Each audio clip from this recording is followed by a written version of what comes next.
大家好, 안녕하세요. 최신 계정 HSK 상급 한 권으로 끝내기 서희주 강사입니다. 이번 시간에는 어순에 대해서 살펴볼 건데 그 어순 중에서도 관형어와 부사어에 대해서 좀 더 자세하게 알아보도록 할게요. 일단 저희가 관형어라는 거는 주어나 목적어 앞에서 주어와 목적어를 꾸며주는 역할을 하는 걸 관형어라고 불렀어요. 근데 그 관형어에 단어 하나만 나오면 굉장히 편할 텐데 문제 속에서 조금 길어질 때는 그 단어끼리의 순서도 저희가 품사를 다 맞춰서 이렇게 배열을 해주셔야 돼요. 그렇기 때문에 지금 나오는 어순들을 조금 짧게 시작을 해서 길게 한번 늘려보도록 할게요. 일단은 가장 기본적으로 水果라는 명사가 나왔어요. 과일은 과일인데 이 과일을 꾸며주고 싶어요. 그럼 이제 관형어를 붙여서 꾸며주시면 되는데 그때 이제 대표적으로 쓰는 게 바로 수사와 양사를 사용해서 꾸며주는 방법이 있었죠. 그래서 저희가 계속 봤었던 이거는 순서에 맞춰서 꾸며주시면 돼요.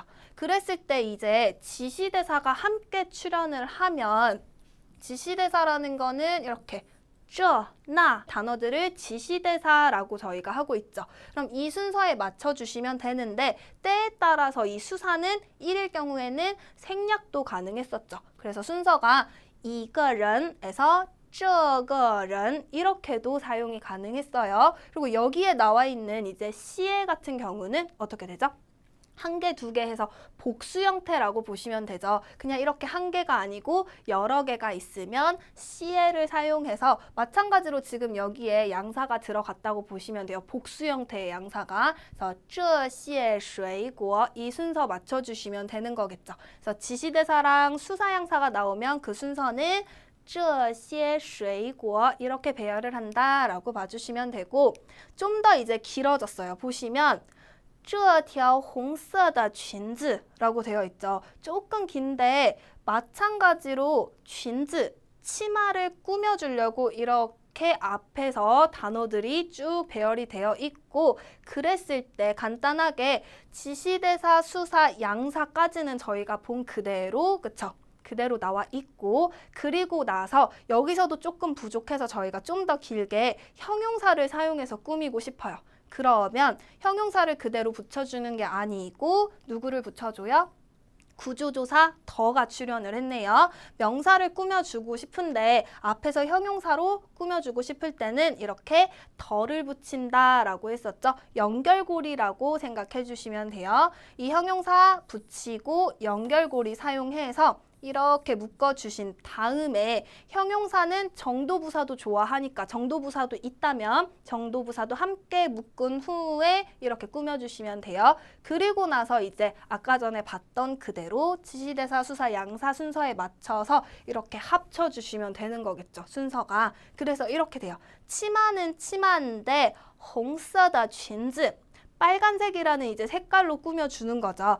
빨간 치마예요. 그리고 이제 앞에다가 这条를 붙여서 条 같은 경우는 양사 중에서도 이제 옷을 세는 양사인데 그냥 옷을 다 세는 게 아니고 하의 같은 거 뭐 바지라든지 치마라든지 그런 옷을 세는 양사예요. 그래서 这条红色的裙子가 될 수가 있는 거겠죠. 그래서 이걸 그대로 외우시면 참 좋겠지만 굉장히 헷갈릴 수 있는 거죠. 예문 이걸 통째로 외워주시면 돼요. 순서는 这条红色的裙子 이렇게 된다 봐주시면 되죠. 그럼 이번에는 마지막이에요. 좀 더 길어졌어요. 同学 학생, 친구죠. 그쵸? 친구를 이 同学 학생을 꾸며주고 싶어요. 그럼 이 학생을 꾸며주려고 아까 전처럼 구조조사 더를 사용해서 꾸며주는데 어떤 학생이냐면 하고 지금 쭉 나와 있는데 여기서 새로 나온 게 바로 종속이라는 거죠. 종속은 뭐예요? 뭔가 소속이 되어 있는 거예요. 그렇기 때문에 대표적으로는 여기서처럼 我们班 우리 반이라든지 뭐 我的学校 우리 학교라든지 이런 소속감을 나타내는 단어를 가장 앞에다 쓰고 더는 써도 되고 생략도 가능하고 그리고 나서 이제 아까 전에 저희가 계속 수량사 했었죠. 수량사 붙여주고 그리고 이제 동사나 형용사 이런 것들 그리고 명사 꾸며주고 싶은 말을 이렇게 다 넣어준 다음에 그리고 나서 명사를 붙여주시면 되는 거예요. 보시면 여기 명사 되어 있는 건 어떤 상황이냐면 뭐 예를 들어서 지도예요. 띠두 지도가 나왔는데 중국 지도라고 하면 중국 띠두 이렇게 해서 굳이 덜을 붙이지 않고 명사끼리 바로 붙이는 경우가 있어요. 많이 쓰이는 단어들은. 그래서 중국 지도 이런 것들을 명사 결합 형태라고 보시면 돼요.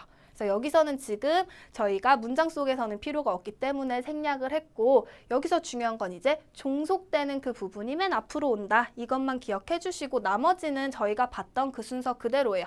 那个 그쵸? 那位로 바뀌었죠. 여기서는 那位个子高的 个子하면 키고 키가 어때요? 高 높다 해서 순서 그대로 那位个子高的 이렇게 된 거죠. 그래서 이렇게 보면 길지만 그 순서가 종속되는 거 앞에 놓고 여태까지 저희가 했던 그 순서 这些 이렇게 쭉 흘러갔던 거 저희 있었죠. 그대로 놓아서 이렇게 꾸며줄 수 있다라고 보시면 돼요. 그러면 저희가 이제 관형어의 어순에 대해서 살펴봤는데 조금 헷갈리실 수 있어도 마지막 예문만 외워두시면 거기에 다른 단어들을 넣어서 호환 연습을 해주시는 거죠. 그렇죠? 그리고 이제 부사어를 한번 보도록 할게요. 부사어는 누구를 부사어라고 하죠, 저희가?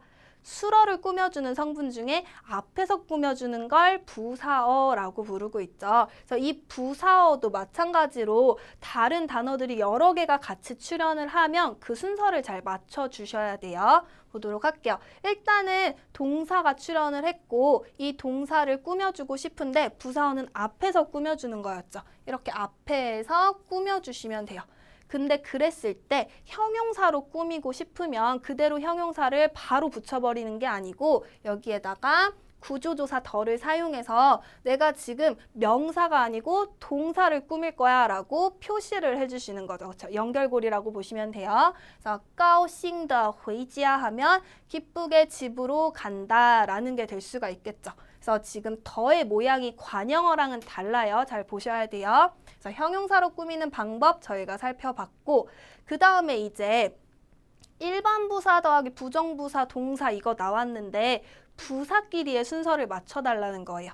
동사가 이렇게 있으면 앞에서 부사어 자리에서 부사들이 여러 개가 출현을 할 때가 있어요. 그랬을 때 부사는 조금 종류가 많아서 자기들끼리의 자리가 존재를 했었죠. 누군 앞으로 가고 누구는 뒤로 가고 그랬을 때 보통 일반 부사는 앞쪽에 놓아주시고 부정부사 같은 경우는 수러 가까이 있는 걸 좋아했었죠. 그래서 자연스럽게 일반 부사가 앞에 가고 부정부사는 뒤로 가고 이렇게 해서 만들어지는 게 还没回来가 될 수 있는 거겠죠. 돌아오긴 돌아오는데 여전히 아직도 돌아오지 않았습니다 라는 걸 만들고 싶을 때는 그 순서가 还没 이렇게 흘러간다 라고 봐주시면 돼요. 그 다음에 이제 나온 게 개사구나 뭐 정도부사 이렇게 나왔는데 개사구라는 게 뭐였죠? 개사구는 개사가 명사랑 대사랑 묶여서 나오는 걸 개사구라고 했어요. 왜냐하면 혼자서는 개사는 돌아다닐 수가 없기 때문에 항상 뒤에 명사나 대명사를 붙여서 돌아다니는데 이런 개사구가 출현을 했을 때는 수러가 이렇게 있으면 有兴趣 흥미가 있다 해서 있다라는 수러 앞에서 꾸미고 싶어요. 그랬을 때는 어떻게 하냐면 일단 계산은 수러보다 앞에 놓아서 무엇에 흥미가 있다 이렇게 만들어주시면 되고 근데 여기 갑자기 정도부사나 부정부사가 출현을 또 한 거예요. 그러면 그 순서가 어떻게 돼요? 바로 수러 앞에다 붙여주시는 거예요. 원래는 지금 저희가 먼저 여기를 볼게요. 원래는 부조개가 일반적인 순서예요. 그렇기 때문에 부사는 개사보다 앞으로 가서 부조개 순서를 지켜주시는데 예외적으로 정도부사나 부정부사 이런 두 가지 부사들은 수러를 너무 좋아하기 때문에 예외적으로 개사보다 뒤쪽으로 놓아주시는 거예요. 그래서 따로 구분을 해주셔야겠죠. 그래서 对汉语很有兴趣 하면 중국어에 흥미가 있는데 흥미가 많다라고 해석은 될 거고 개사구 앞에 놓고 헌이나 뭐 뿌나 메이는 이 개사구보다 어떻다? 뒤로 간다라고 봐주시면 되는 거겠죠. 그래서 저희가 이렇게 정도부사나 부정부사는 예외사항이다라고 해서 따로 봐주시면 되고 그 다음에 나온 게 이제 부족의 저희가 봤었던 일반적인 어순이에요. 수러 앞에 부사어 자리에 부사도 나오고 조동사도 나오고 개사도 나오면 그랬을 때 순서 이렇게 일반적으로 지켜주시면 되는 거겠죠? 그럼 그 순서 볼게요. 일단 打电话 전화를 건다 라고 했는데 어떻게 거는지 설명을 해주고 있어요. 근데 그 순서가 一定要给他 반드시 해야만 한다 그녀에게 라고 해서 반드시라는 부사 나왔고 뭐뭐 해야만 한다 조동사 그리고 누구누구에게 라고 해서 이렇게 둘이 묶여져 있는 개사구가 나왔죠. 그래서 일반적인 순서 그대로 부족에 배열을 해주시면 돼요. 그래서 두 가지 문장의 차이점 잘 보셔야 돼요. 그럼 저희가 이제 관형어랑 부사어를 좀 더 자세히 살펴봤는데 굉장히 헷갈리실 수도 있어요. 마지막에 나오는 문장들로 계속해서 연습을 해주시면 될 것 같아요. 그럼 저희는 기본 어순을 다시 한번 살펴보도록 할게요. 일단 중국어는 6가지 성분이 있었어요. 문장 성분이. 그 중에서도 중요한 기본 뼈대를 만드는 걸 저희가 주어, 수러, 목적어라고 했었죠. 3가지 성분. 그랬을 때 그 순서 그대로 주어, 수러, 목적어 이렇게 놓아주시면 되고 그리고 이제 나머지 성분들 있죠.